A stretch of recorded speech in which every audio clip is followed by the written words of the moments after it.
tea house by Spridd in Sweden.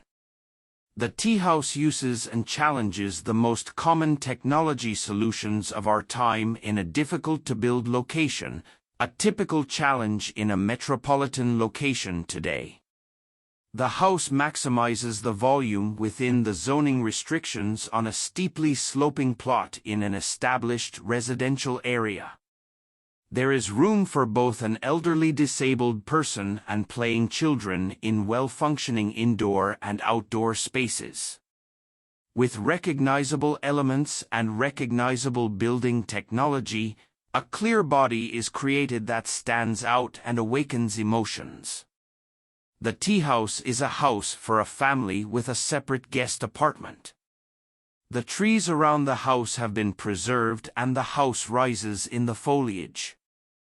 In the narrow body, the kitchen living room is placed as high up as possible in order to get the views and the light.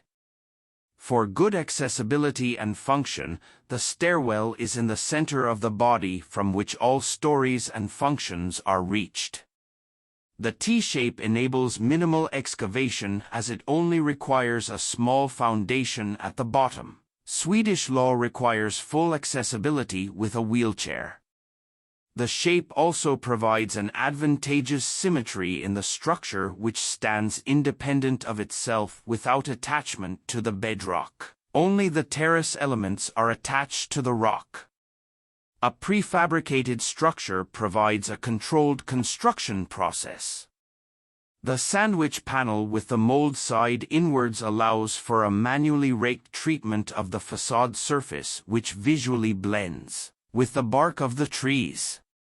The choice of concrete as a building material derives from the moisture-exposed position in the rock.